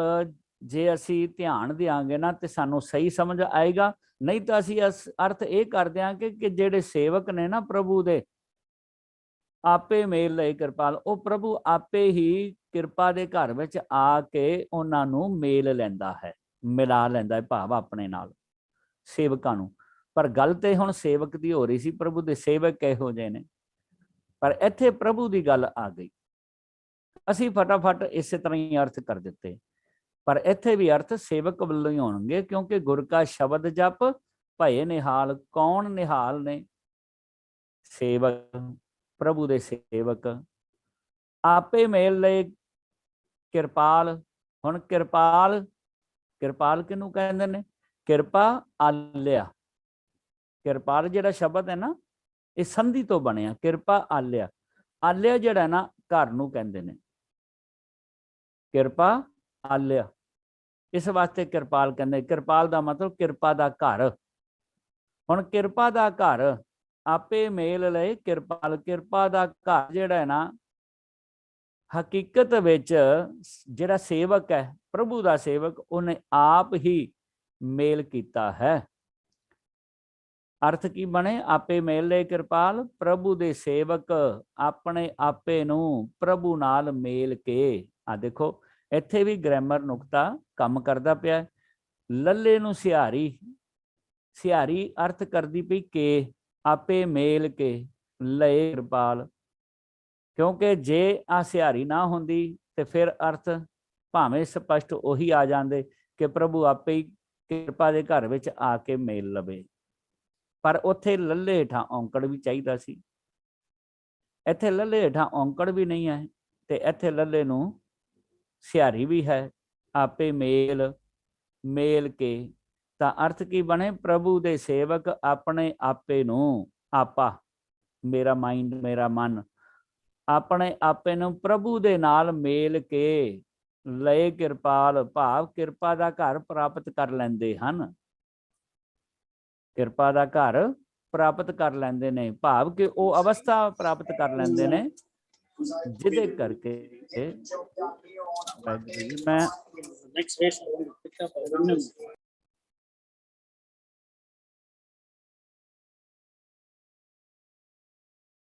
ਸੌਰੀ ਆਵਾਜ਼ ਆਉਣ ਲੱਗੀ ਸੀ, ਮੈਂ ਮਿਊਟ ਕੀਤਾ ਜੀ ਉਹਨਾਂ ਨੂੰ। ਹਾਂਜੀ ਆਪਾਂ ਗੱਲ ਕਰ ਰਹੇ ਸਾਂ, ਪ੍ਰਭੂ ਦੇ ਸੇਵਕ ਆਪਣੇ ਆਪੇ ਨੂੰ ਪ੍ਰਭੂ ਦੇ ਨਾਲ ਮੇਲ ਕੇ ਕਿਰਪਾ ਦਾ ਘਰ ਪ੍ਰਾਪਤ ਕਰ ਲੈਂਦੇ ਨੇ, ਭਾਵ ਉਹ ਅਵਸਥਾ, ਉਹ ਹਾਲਤ ਪ੍ਰਾਪਤ ਕਰ ਲੈਂਦੇ ਜਿੱਥੇ ਦਇਆ ਹੀ ਦਇਆ ਹੈ, ਜਿੱਥੇ ਕਿਰਪਾ ਹੀ ਕਿਰਪਾ ਹੈ, ਜਿੱਥੇ ਕਰੁਣਾ ਹੀ ਕਰੁਣਾ ਹੈ। ਆਪਾਂ ਕਈ ਵਾਰ ਵੇਖਦੇ ਆ ਨਾ ਕਿ ਆ ਫਲਾਣੇ ਦਾ ਫਲਾਣੇ ਬੰਦੇ ਦਾ ਜਿਹੜਾ ਦਿਲ ਹੈ ਨਾ, ਉਹ ਤਾਂ ਕਿਰਪਾ ਦਾ ਘਰ ਹੈ। ਆ ਬੰਦੇ ਦਾ ਦਿਲ ਹੈ ਨਾ, ਇਹ ਤਾਂ ਦਇਆ ਨਾਲ ਭਰਿਆ ਹੋਇਆ, ਉਹ ਦਇਆ ਦਾ ਘਰ ਬਣ ਜਾਂਦਾ ਹੈ, ਕਿਰਪਾ ਦਾ ਘਰ ਬਣ ਜਾਂਦਾ ਹੈ, ਕਰੁਣਾ ਦਾ ਘਰ ਬਣ ਜਾਂਦਾ ਹੈ। ਇਸ ਵਾਸਤੇ ਉਹ ਜਿਹੜਾ ਕਰੁਣਾ ਦਾ ਘਰ ਹੈ ਨਾ, ਉਹ ਪ੍ਰਾਪਤ ਹੋ ਗਿਆ, ਭਾਵ ਇੰਨੀ ਕਿਰਪਾ ਇੰਨੀ ਮਿਹਰ ਉਹਦੇ ਅੰਦਰ ਆ ਸਮਾਂਦੀ ਹੈ, ਜਿਹੜਾ ਆਪਣੇ ਆਪੇ ਨੂੰ ਪ੍ਰਭੂ ਨਾਲ ਮੇਲ ਲੈਂਦਾ ਹੈ। ਕਿਉਂਕਿ ਪ੍ਰਭੂ ਨਾਲ ਮਿਲ ਕੇ ਪ੍ਰਭੂ ਵਰਗਾ ਬਣ ਜਾਂਦਾ ਨਾ, ਸੱਚ ਨਾਲ ਮਿਲ ਕੇ ਸੱਚ ਵਰਗਾ ਹੋ ਜਾਂਦਾ। ਪ੍ਰਭੂ ਦੇ ਸੇਵਕ ਆਪਣੇ ਆਪੇ ਨੂੰ ਪ੍ਰਭੂ ਨਾਲ ਮਿਲ ਕੇ ਕਿਰਪਾ ਦਾ ਘਰ ਪ੍ਰਾਪਤ ਕਰ ਲੈਂਦੇ ਹਨ। ਗੁਰ ਕਾ ਸ਼ਬਦ ਜਪ ਭਏ ਨਿਹਾਲ, ਅਤੇ ਗੁਰੂ ਦਾ ਸ਼ਬਦ ਜਪ, ਜਪ ਕੇ ਜਾਣ ਕੇ, ਜਪ ਦਾ ਅਰਥ ਹੁੰਦਾ ਜਾਣਨਾ, ਜਪ ਕੇ ਜਾਣ ਕੇ ਸਮਝ ਕੇ, ਮਤਲਬ ਸਮਝ ਕੇ ਉਹ ਨਿਹਾਲ ਭਏ, ਨਿਹਾਲ ਹੋ ਜਾਂਦੇ ਹਨ। ਪ੍ਰਭ ਦੇ ਸੇਵਕ ਦੀ ਗੱਲ ਚੱਲ ਰਹੀ ਹੈ ਨਾ, ਕਿ ਪ੍ਰਭੂ ਦੇ ਸੇਵਕ ਇਹੋ ਜਿਹੇ ਨੇ ਜਿਹੜੇ ਸਾਰਿਆਂ ਦਾ ਉਧਾਰ ਕਰਦੇ ਨੇ। ਪ੍ਰਭੂ ਦੇ ਸੇਵਕ ਇਹੋ ਜਿਹੇ ਨੇ ਜਿਹੜੇ ਦੁੱਖਾਂ ਦੀ ਪਰਵਾਹ ਨਹੀਂ ਕਰਦੇ, ਦੁੱਖ ਭੁੱਲਣ ਵਾਲੇ ਨੇ, ਦੁੱਖ ਵਿਸਾਰਨ ਨੇ। ਉਹ ਪ੍ਰਭੂ ਦੇ ਸੇਵਕ ਹੀ ਨੇ ਜਿਹੜੇ ਆਪਣੇ ਆਪੇ ਨੂੰ ਪ੍ਰਭੂ ਨਾਲ ਮੇਲ ਕੇ ਕਿਰਪਾ ਦਾ ਘਰ ਪ੍ਰਾਪਤ ਕਰ ਲੈਂਦੇ ਨੇ। ਇੰਨੀ ਕਿਰਪਾ, ਇੰਨੀ ਦਇਆ ਉਹਨਾਂ ਦੇ ਅੰਦਰ ਆ ਵਸਦੀ ਹੈ। ਉਹ ਪ੍ਰਭੂ ਦੇ ਸੇਵਕ ਨੇ ਜਿਹੜੇ ਗੁਰੂ ਦੇ ਸ਼ਬਦ ਨੂੰ ਸਮਝ ਕੇ ਨਿਹਾਲ ਹੋ ਜਾਂਦੇ ਨੇ। ਨਿਹਾਲ ਦਾ ਮਤਲਬ ਹੁੰਦਾ ਖੇੜਾ ਵਿੱਚ ਰਹਿਣਾ, ਨਿਹਾਲ ਦਾ ਮਤਲਬ ਹੁੰਦਾ ਸਦਾ ਹੀ ਪ੍ਰਸੰਨ ਰਹਿਣਾ। ਉਹ ਨਿਹਾਲ ਹੋ ਜਾਂਦੇ ਨੇ, ਪ੍ਰਸੰਨ ਹੋ ਜਾਂਦੇ ਨੇ। ਅੱਗੇ ਸਤਿਗੁਰੂ ਜੀ ਬਚਨ ਕਰਦੇ ਨੇ, ਕਹਿੰਦੇ ਉਨਕੀ ਸੇਵਾ, ਉਨਕੀ, ਉਨਕੀ ਦਾ ਮਤਲਬ ਵੀ ਪ੍ਰਭੂ ਦੇ ਸੇਵਕਾਂ ਦੀ। ਉਨਕੀ ਸੇਵਾ ਸੋਈ ਲਾਗੈ, ਉਹਨਾਂ ਦੀ ਸੇਵਾ ਵੀ ਉਹੀ ਲੱਗਦਾ ਹੈ। ਪ੍ਰਭੂ ਦੇ ਸੇਵਕਾਂ ਦੀ ਸੇਵਾ ਵੀ, ਪ੍ਰਭੂ ਦੇ ਪਿਆਰ ਵਾਲਿਆਂ ਦੀ ਸੇਵਾ ਵੀ ਉਹੀ ਕਰ ਸਕਦਾ ਹੈ, ਉਹੀ ਲੱਗਦਾ ਹੈ ਜਿਸ ਨੂੰ ਕਿਰਪਾ ਕਰੈ। ਇੱਥੇ ਕਰੈ ਨਹੀਂ ਹੈ, ਕਰੈ, ਕਰੈ ਬਹੁ ਵਚਨ ਹੈ। ਕਰੈ ਸਿੰਗਲ ਵਚਨ ਵੀ ਆਉਂਦਾ ਹੈ, ਕਰੈ ਵੀ ਤੂੰ ਕਰੈ। ਜਦੋਂ ਤੂੰ ਕਰੈ ਸੈਕੰਡ ਪਰਸਨ ਵਾਸਤੇ ਆਉਂਦਾ ਹੈ, ਜਿਸ ਨੂੰ ਕਿਰਪਾ ਕਰੈ। ਪਰ ਇੱਥੇ ਪ੍ਰਭੂ ਸਾਹਮਣੇ ਆ ਨਹੀਂ ਸਕਦਾ, ਕਿਉਂਕਿ ਗੱਲ ਪ੍ਰਭੂ ਦੇ ਨਾਲ ਹੋ ਹੀ ਨਹੀਂ ਰਹੀ ਕਿ ਪ੍ਰਭੂ ਨੂੰ ਕਿਹਾ ਜਾਵੇ ਕਿ ਹੇ ਪ੍ਰਭੂ ਤੂੰ ਜਿਹਦੇ ਤੇ ਕਿਰਪਾ ਕਰੇ। ਕਿਉਂਕਿ ਇੱਥੇ ਤੇ ਗੱਲ ਸੇਵਕ ਦੀ ਚੱਲ ਰਹੀ ਹੈ, ਪ੍ਰਭੂ ਦੀ ਤੇ ਚੱਲ ਨਹੀਂ ਰਹੀ। ਤੇ ਪ੍ਰਭੂ ਨੂੰ ਥੋੜੀ ਦੱਸਦੇ ਪਏ ਨੇ ਕਿ ਹੇ ਪ੍ਰਭੂ ਜੀ ਤੇਰੇ ਸੇਵਕ, ਕਿਉਂਕਿ ਫਿਰ ਤਾਂ ਤੇਰੇ ਸੇਵਕ ਆਂਦਾ, ਪ੍ਰਭ ਕੇ ਸੇਵਕ ਦੀ ਗੱਲ ਨਹੀਂ ਸੀ ਆਣੀ। ਤੇ ਜੇ ਪ੍ਰਭ ਕੇ ਸੇਵਕ ਦੀ ਗੱਲ ਹੈ ਤੇ ਇਹਦਾ ਮਤਲਬ ਹੈ ਕਿ ਪ੍ਰਭੂ ਨਾਲ ਥੋੜੀ ਗੱਲ ਹੋ ਰਹੀ। ਜਿਹੜਾ ਪ੍ਰਭ ਹੈ ਉਹ ਤਾਂ ਅਦਰ ਪਰਸਨ ਹੈ ਨਾ, ਉਹਦੀ ਤੇ ਗੱਲ ਹੋ ਰਹੀ ਹੈ ਪ੍ਰਭੂ ਦੀ, ਕਿ ਪ੍ਰਭ ਕੇ ਸੇਵਕ ਸਗਲ ਉਦਾਹਰਣ। ਪ੍ਰਭੂ ਦੇ ਨਾਲ ਟਾਕਿੰਗ ਨਹੀਂ ਹੈ, ਪ੍ਰਭੂ ਦੇ ਨਾਲ ਗੱਲ ਨਹੀਂ ਹੈ। ਤੇ ਇੱਥੇ ਵੀ ਜਦੋਂ ਕਰਾਂ ਤੇ ਫਿਰ ਤੂੰ ਕਰਾਂ ਨਹੀਂ, ਫਿਰ ਇੱਥੇ ਕਰਾਂ ਦਾ ਅਰਥ ਹੈ ਕਰਦੇ ਹਨ, ਬਹੁ ਵਚਨ ਹੈ। ਗੁਰਬਾਣੀ ਗ੍ਰਾਮਰ ਅਨੁਸਾਰ ਕਰਾਂ ਜਾਂ ਤਾਂ ਤੂੰ ਕਰੇ ਆਏਗਾ ਜਾਂ ਕਰਦੇ ਹਨ। ਜਦੋਂ ਮਨ ਨੂੰ ਸੰਬੋਧਨ ਕਰਕੇ ਬਾਣੀ ਪੜ੍ਹੀ ਜਾਂਦੀ ਹੈ ਨਾ, ਤੇ ਮਨ ਨੂੰ ਕਿਹਾ ਜਾਂਦਾ, ਹੇ ਮਨ ਤੂੰ ਐਦਾਂ ਕਰਾਂ, ਤੂੰ ਐਦਾਂ ਕਰਾਂ। ਹਾਹੇ ਨੂੰ ਸਿਆਰੀ ਨਾਲ, ਜਿਵੇਂ ਸੁਖਮਨੀ ਸਾਹਿਬ ਦੀ ਬਾਣੀ ਅੰਦਰ ਵੀ ਬਚਨ ਆਉਂਦਾ ਨਾ, ਜੇ ਪ੍ਰਸਾਦ ਛੱਤੀ ਅੰਮ੍ਰਿਤ ਖਾਹੇ, ਤੂੰ ਖਾਂਦਾ ਹੈ। ਮਨ ਨੂੰ ਸੰਬੋਧਨ ਕਰਕੇ ਕਿਹਾ ਜਾ ਰਿਹਾ, ਤੂੰ ਖਾਂਦਾ ਹੈ। ਪਰ ਫਸਟ ਪਰਸਨ ਨਾਲ ਨਹੀਂ, ਸੈਕੰਡ ਪਰਸਨ ਨਾਲ ਹੈ। ਇੱਕ ਵਚਨ ਹੋਵੇਗਾ ਤੇ ਤੂੰ ਕਰਾਂ, ਨਹੀਂ ਤਾਂ ਫਿਰ ਕਰਦੇ ਹਨ। ਉੱਥੇ ਤੁਸੀਂ ਕਰੋ ਨਹੀਂ, ਕਰਦੇ ਹਨ। ਇਸ ਵਾਸਤੇ ਇਹ ਹੁਣ ਗ੍ਰਾਮਰ ਨੁਕਤਾ ਜਦੋਂ ਸਾਹਮਣੇ ਆਇਆ ਤੇ ਫਿਰ ਅਰਥ ਕੀ ਬਣ ਗਏ। ਮੇਰੇ ਸਤਿਗੁਰੂ ਜੀ ਕਹਿੰਦੇ ਨੇ ਕਿ ਉਨਕੀ ਸੇਵਾ ਸੋਈ ਲੱਗੈ, ਉਹਨਾਂ ਸੇਵਕਾਂ ਦੀ ਸੇਵਾ ਵਿੱਚ ਹੀ ਮਨੁੱਖ ਲੱਗਦੇ ਹਨ, ਉਹ ਮਨੁੱਖ ਹੀ ਲੱਗਦੇ ਹਨ। ਭਾਵ ਕਿ ਉਹ ਮਨੁੱਖ ਹੀ ਉਹਨਾਂ ਦੀ ਸੇਵਾ ਕਰਦੇ ਹਨ ਜਿਨ੍ਹਾਂ ਨੂੰ ਵੱਡੇ ਭਾਗਾਂ ਵਾਲੇ, ਵੱਡੀ ਸੋਚ ਵਾਲੇ, ਵੱਡ ਭਾਗ ਹੈ, ਧਿਆਨ ਰੱਖਣਾ ਇਹਦੇ ਨਾਲ ਜੁੜਦਾ ਹੈ। ਉਹਨਾਂ ਦੀ ਸੇਵਾ ਉਹੀ ਮਨੁੱਖ ਕਰਦੇ ਹਨ ਜਿਨ੍ਹਾਂ ਨੂੰ ਵੱਡੀ ਸੋਚ ਵਾਲੇ ਪ੍ਰਭੂ ਦੇ ਸੇਵਕ ਕਿਰਪਾ ਕਰਦੇ ਹਨ। ਜਿਸ ਨੂੰ ਕਿਰਪਾ ਕਰਾਂ ਵੱਡ ਭਾਗੈ, ਵੱਡਿਆਂ ਭਾਗਾਂ ਵਾਲੇ ਜਿਸ ਨੂੰ ਕਿਰਪਾ ਕਰਦੇ ਹਨ। ਇਹ ਨਹੀਂ ਕਿ ਜਿਹਦੇ ਤੇ ਕਿਰਪਾ ਕਰਦੇ ਹੋ ਉਹ ਵੱਡਿਆਂ ਭਾਗਾਂ ਵਾਲੇ ਨੇ, ਨਹੀਂ ਨਹੀਂ ਜੀ। ਜਿਹੜੇ ਵੱਡੀ ਸੋਚ ਵਾਲੇ, ਵੱਡਿਆਂ ਭਾਗਾਂ ਵਾਲੇ ਨੇ, ਉਹ ਜਿਹਦੇ ਤੇ ਕਿਰਪਾ ਕਰਦੇ ਨੇ ਉਹੀ ਉਹਨਾਂ ਦੀ ਸੇਵਾ ਵਿੱਚ ਲੱਗਦੇ ਨੇ। ਉਨਕੀ ਸੇਵਾ ਸੋਈ ਲੱਗੈ। ਕੌਣ ਲੱਗਦੇ ਨੇ ਉਹਨਾਂ ਦੀ ਸੇਵਾ ਵਿੱਚ? ਜਿਸ ਨੂੰ ਕਿਰਪਾ ਕਰਾਂ ਵੱਡ ਭਾਗੈ, ਜਿਹਦੇ ਤੇ ਆ ਵੱਡਿਆਂ ਭਾਗਾਂ ਵਾਲੇ ਕਿਰਪਾ ਕਰ ਦਿੰਦੇ ਨੇ। ਉਨ ਤੇ ਵੱਡ ਭਾਗੈ ਸੇਮ ਹੈ। ਉਨਕੀ, ਉਹਨਾਂ ਦੀ, ਕਿਹਨਾਂ ਦੀ? ਵੱਡ ਭਾਗਿਆਂ ਦੀ। ਇਹ ਦੋਨੋਂ ਇੱਕ ਨੇ। ਉਨਕੀ ਸੇਵਾ ਸੋਈ ਲੱਗੈ, ਜਿਸ ਨੂੰ ਕਿਰਪਾ ਕਰਾਂ ਵੱਡ ਭਾਗੈ। ਇੱਕ ਵਾਰ ਫਿਰ ਅਰਥ ਸਮਝ ਲਿਓ, ਉਹਨਾਂ ਸੇਵਕਾਂ ਦੀ ਸੇਵਾ ਵਿੱਚ ਉਹ ਮਨੁੱਖ ਹੀ ਲੱਗਦੇ ਹਨ। ਭਾਵ ਕਿ ਉਹ ਮਨੁੱਖ ਹੀ ਉਹਨਾਂ ਦੀ ਸੇਵਾ ਕਰਦੇ ਹਨ ਜਿਨ੍ਹਾਂ ਨੂੰ ਵੱਡੀ ਸੋਚ ਵਾਲੇ ਪ੍ਰਭੂ ਦੇ ਸੇਵਕ ਕਿਰਪਾ ਕਰਦੇ ਹਨ। ਭਾਵ ਗੁਰੂ ਵਾਲੀ ਮੱਤ, ਗੁਰੂ ਵਾਲੀ ਸਮਝ ਦਿੰਦੇ ਹਨ। ਅੱਗੇ ਸਤਿਗੁਰੂ ਜੀ 7ਵੇਂ ਪਦੇ ਦੇ ਲਾਸਟ ਵਾਲੀ ਪੰਕਤੀ ਵਿੱਚ ਬਚਨ ਕਰਦੇ ਨੇ ਕਿ ਨਾਮ ਜਪਤ ਪਾਵੈ ਵਿਸ਼ਰਾਮ। ਕੌਣ ਵਿਸ਼ਰਾਮ ਪਾ ਰਿਹਾ ਨਾਮ ਜਪ ਕੇ? ਜਿਹੜੇ ਭਟਕਦੇ ਪਏ ਨੇ, ਜਿਹੜੇ ਭਰਮ ਦੇ ਪਏ ਨੇ, ਜਿਨ੍ਹਾਂ ਦਾ ਮਨ ਭਰਮਦਾ ਪਿਆ, ਭਟਕਦਾ ਪਿਆ, ਉਹ ਵਿਸ਼ਰਾਮ ਪਾ ਲੈਂਦੇ ਨੇ। ਕਿਉਂਕਿ ਇੱਥੇ ਸਤਿਗੁਰੂ ਜੀ ਨੇ ਸਪਸ਼ਟ ਕਹਿ ਦਿੱਤਾ ਕਿ ਉਹਨਾਂ ਦੀ ਸੇਵਾ ਵਿੱਚ ਉਹ ਲੱਗਦੇ ਨੇ ਜਿਨ੍ਹਾਂ ਤੇ ਵੱਡੀ ਸੋਚ ਵਾਲੇ ਕਿਰਪਾ ਕਰ ਲੈਂਦੇ ਨੇ। ਭਾਵ ਗੁਰੂ ਵਾਲੀ ਮੱਤ, ਗੁਰੂ ਵਾਲੀ ਸਮਝ ਦੇ ਦਿੰਦੇ ਨੇ। ਹੁਣ ਜਦੋਂ ਸਮਝ ਮਿਲ ਗਈ, ਜਿਨ੍ਹਾਂ ਨੂੰ ਸਮਝ ਮਿਲੀ ਹੈ ਉਹਨਾਂ ਦੇ ਮਨ ਭਟਕਦੇ ਸਨ, ਤਾਂ ਫਿਰ ਅਰਥ ਕੀ ਬਣੇ? ਨਾਨਕ ਤਿਨ ਪੁਰਖ ਕੋ ਉੱਤਮ ਕਰ ਮਾਨ। ਅਰਥ ਕੀ ਬਣੇ ਕਿ ਗੁਰੂ ਵਾਲੀ ਮੱਤ, ਗੁਣ ਅਤੇ ਗਿਆਨ ਮਿਲਦਿਆਂ ਹੀ, ਕਿਉਂਕਿ ਗੁਰੂ ਵਾਲੀ ਮੱਤ ਦਿੰਦੇ ਪਏ ਨੇ ਨਾ ਪਿਛਲੀ ਪੰਕਤੀ ਵਿੱਚ, ਤੇ ਗੁਰੂ ਵਾਲੀ ਮੱਤ, ਗੁਣ ਅਤੇ ਗਿਆਨ ਮਿਲਦਿਆਂ ਹੀ ਨਾਮ ਜਪਤ, ਗਿਆਨ ਜਪਤ, ਨਾਮ ਨੂੰ ਜਾਣਦਿਆਂ, ਨਾਮ ਨੂੰ ਸਮਝਦਿਆਂ, ਨਾਮ ਨੂੰ ਮਿਲਦਿਆਂ, ਸਮਝਦਿਆਂ ਹੀ ਮਨ ਕਰਕੇ ਭਟਕਦੇ ਹੋਏ ਵਿਸ਼ਰਾਮ ਪਾਉਂਦੇ ਹਨ। ਮਨ ਕਰਕੇ ਭਟਕਦੇ ਹੋਏ ਵਿਸ਼ਰਾਮ ਪਾਉਂਦੇ ਹਨ, ਮਤਲਬ ਕਿ ਟਿਕ ਜਾਂਦੇ ਹਨ, ਉਹਨਾਂ ਨੂੰ ਟਿਕਾਣਾ ਮਿਲ ਜਾਂਦਾ। ਨਹੀਂ ਤਾਂ ਮਨ ਜਿਹੜਾ ਨਾ ਉਹ ਭਟਕਣਾ ਵਿੱਚ ਹੀ ਰਹਿੰਦਾ। ਅੱਜ ਵੀ ਤੁਸੀਂ ਦੇਖੋ ਕਈ ਜਗ੍ਹਾ ਤੇ ਅਸੀਂ ਵੇਖਦੇ ਹਾਂ ਕਿ ਪਾਠ ਤਾਂ ਬੜਾ ਕਰਦੇ ਨੇ, ਬੰਦਗੀ ਤੇ ਬੜੀ ਕਰਦੇ ਨੇ, ਗੁਰਦੁਆਰੇ ਤੇ ਬੜਾ ਜਾਂਦੇ ਨੇ, ਪਰ ਮਨ ਜਿਹੜਾ ਨਾ ਹਮੇਸ਼ਾ ਹੀ ਭਟਕਦਾ ਰਹਿੰਦਾ ਹੈ। ਉਹਨਾਂ ਦਾ ਮਨ ਟਿਕਦਾ ਹੀ ਨਹੀਂ। ਉਹਨਾਂ ਨੂੰ ਨਾ ਤੇ ਗੁਰੂ ਤੇ ਵਿਸ਼ਵਾਸ ਬਣਦਾ, ਨਾ ਕਿਸੇ ਹੋਰ ਤੇ ਵਿਸ਼ਵਾਸ ਬਣਦਾ। ਕਦੇ ਕਿਸੇ ਚੀਜ਼ ਨੂੰ ਮੰਨ ਲੈਂਦੇ ਨੇ, ਕਦੇ ਕਿਸੇ ਚੀਜ਼ ਨੂੰ ਮੰਨਣ ਲੱਗ ਜਾਂਦੇ ਨੇ। ਉੱਦਾਂ ਪਾਠ ਪੂਜਾ ਬੜੀ ਕਰਦੇ ਨੇ, ਪਰ ਡਰ ਅੰਦਰ ਉਹਨਾਂ ਨੇ ਬਿਠਾਇਆ ਹੋਇਆ, ਨਿਡਰ ਨਹੀਂ ਹੋਏ, ਨਿਰਭੈ ਨਹੀਂ ਬਣੇ, ਨਿਰਭਉ ਨਹੀਂ ਹੋਏ। ਭਾਵੇਂ ਨਿਰਭਉ ਨੂੰ ਜਪਦੇ ਪਏ ਨੇ, ਪਰ ਜਪਦੇ ਨਹੀਂ ਨਾ, ਉਹ ਸਿਰਫ ਰਟਨ ਕਰਦੇ ਪਏ ਨੇ। ਜਪਣਾ ਹੁੰਦਾ ਜਾਣਨਾ, ਉਹ ਜਾਣਦੇ ਹੀ ਨਹੀਂ ਪਏ, ਉਹ ਸਮਝਦੇ ਹੀ ਨਹੀਂ ਪਏ ਉਸ ਨਿਰਭੈ ਨੂੰ। ਜਿਸ ਦਿਨ ਸਮਝ ਗਏ ਨਿਰਭੈ ਨੂੰ, ਉਸ ਦਿਨ ਅੰਦਰ ਦੇ ਡਰ, ਅੰਦਰ ਦੇ ਫਿਰ ਮੁੱਕ ਜਾਣੇ, ਭੈ ਖਤਮ ਹੋ ਜਾਣੇ ਨੇ। ਪਰ ਹੁੰਦਾ ਕੀ ਹੈ ਕਿ ਅੰਦਰ ਦੇ ਡਰ ਮੁੱਕਦੇ ਹੀ ਨਹੀਂ। ਅਸੀਂ ਰਟਨ ਕਰਨ ਲੱਗੇ ਹਾਂ। ਅੱਜ ਵੀ ਲੋਕ ਇੱਥੇ ਵਿਸ਼ਵਾਸ ਕਰਕੇ ਬੈਠਣੇ, ਆਹ ਸ਼ਬਦ ਪੜ੍ਹੀਏ ਤੇ ਆਹ ਕੰਮ ਹੋ ਜਾਏਗਾ, ਆਹ ਸ਼ਬਦ ਪੜ੍ਹੀਏ ਤੇ ਆਹ ਕੰਮ ਹੋ ਜਾਏਗਾ। ਆ ਪਿਛਲੇ ਕੁਝ ਦਿਨਾਂ ਦੀ ਗੱਲ ਹੈ, 2 ਬੱਚੀਆਂ ਮੇਰੀਆਂ ਆਈਆਂ ਅਰਦਾਸ ਕਰਾਉਣ, ਤੇ ਅਰਦਾਸ ਕੀਤੀ ਤੇ ਕਹਿੰਦੀ ਗਿਆਨੀ ਜੀ ਸਾਨੂੰ ਨਾ ਕੋਈ ਸ਼ਬਦ ਦਿਓ। ਮੈਂ ਕਿਹਾ ਕਿਸ ਵਾਸਤੇ? ਕਹਿੰਦੇ ਕੋਈ ਮੁਕੱਦਮਾ ਚੱਲਦਾ ਹੈ ਤੇ ਉਹ ਮੁਕੱਦਮਾ ਜਿਹੜਾ ਹੈ ਨਾ ਅਸੀਂ ਜਿੱਤ ਜਾਈਏ, ਇਹਦਾ ਕੋਈ ਸ਼ਬਦ ਦੇ ਦਿਓ। ਮੈਂ ਕਿਹਾ ਜੀ ਦੇਖੋ ਸ਼ਬਦ ਦੇ ਨਾਲ ਮੁਕੱਦਮੇ ਦਾ ਕੋਈ ਸੰਬੰਧ ਤੇ ਹੈ ਨਹੀਂਗਾ, ਤੁਸੀਂ ਕਹਿੰਦੇ ਕੋਈ ਸ਼ਬਦ ਦੇ ਦਿਓ। ਕਹਿੰਦੇ ਨਹੀਂ, ਸਾਨੂੰ ਕਿਸੇ ਨੇ ਦੱਸਿਆ ਵੀ ਜੇ ਤੁਸੀਂ ਕਿਸੇ ਗਿਆਨੀ ਕੋਲੋਂ ਕੋਈ ਸ਼ਬਦ ਲੈ ਕੇ ਤੇ ਉਹਦਾ ਜਾਪ ਕਰੋ ਤੇ ਤੁਸੀਂ ਮੁਕੱਦਮਾ ਜਿੱਤ ਜਾਓਗੇ।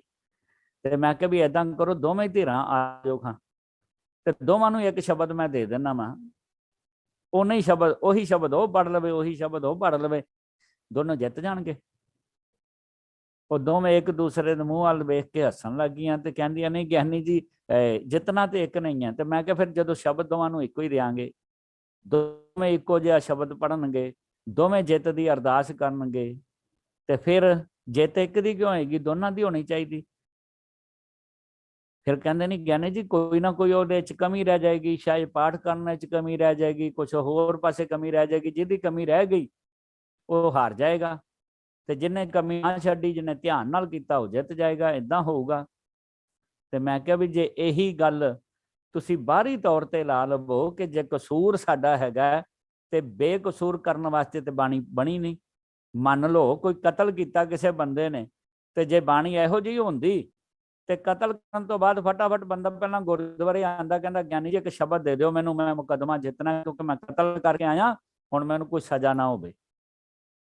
ਮੈਂ ਕਿਹਾ ਚੋਰ ਚੋਰੀ ਕਰਕੇ ਗੁਰੂ ਦੇ ਕੋਲ ਆ ਜਾਂਦਾ, ਕਹਿੰਦਾ ਵੀ ਗੁਰੂ ਸ਼ਬਦ ਦੇ ਦਿਓ, ਹੁਣ ਮੈਂ ਚੋਰੀ ਕਰਕੇ ਆਇਆ, ਹੁਣ ਮੈਨੂੰ ਕੋਈ ਸਜ਼ਾ ਨਾ ਹੋਵੇ, ਮੈਂ ਚੋਰੀ ਕਰਦਿਆਂ ਫੜਿਆ ਗਿਆ, ਮੁਕੱਦਮਾ ਜਿੱਤ ਜਾਵਾਂ, ਮਤਲਬ ਬਰੀ ਹੋ ਜਾਵਾਂ। ਮੈਂ ਕਿਹਾ ਇਦਾਂ ਹੋ ਸਕਦਾ? ਕਿ ਬਾਣੀ ਇਸੇ ਵਾਸਤੇ ਸੀ, ਪਾਪ ਵਧਾਉਣ ਵਾਸਤੇ ਬਾਣੀ ਸੀ? ਕਹਿੰਦੇ ਨਹੀਂ ਨਹੀਂ।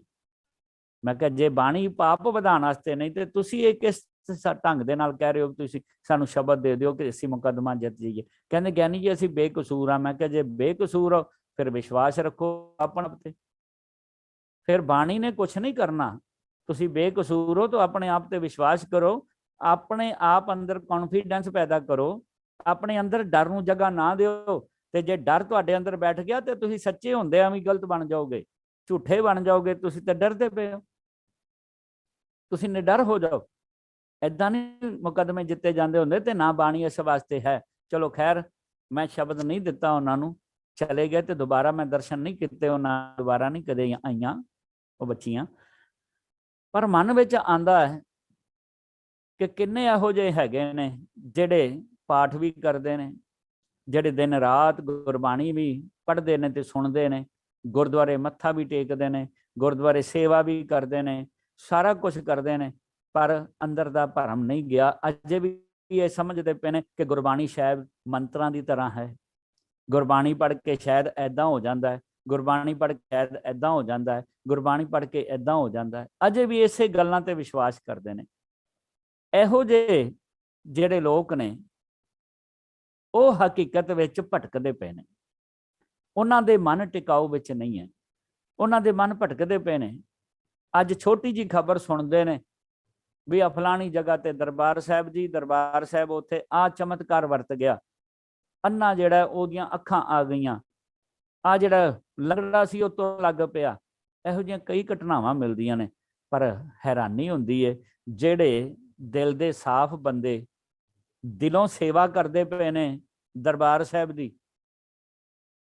ਭਾਈ ਗੋਪਾਲ ਸਿੰਘ ਰਾਗੀ ਵਰਗੇ ਸਾਰੀ ਉਮਰ ਅੱਖਾਂ ਤੇ ਕਾਲੇ ਚਸ਼ਮੇ ਲਾ ਕੇ ਕੀਰਤਨ ਕਰਦੇ ਰਹੇ, ਤੇ ਭਿੱਜ ਕੇ ਕੀਰਤਨ ਕਰਦੇ ਰਹੇ, ਤੇ ਕਈ ਵਾਰੀ ਕੀਰਤਨ ਕਰਦਿਆਂ ਕਰਦਿਆਂ ਅੱਖਾਂ ਵਿੱਚੋਂ ਹੰਝੂ ਵੀ ਨਿਕਲੇ ਨੇ, ਪਰ ਗੁਰੂ ਨੇ ਉਹਨਾਂ ਨੂੰ ਅੱਖਾਂ ਦਿੱਤੀਆਂ ਹੀ ਨਹੀਂ।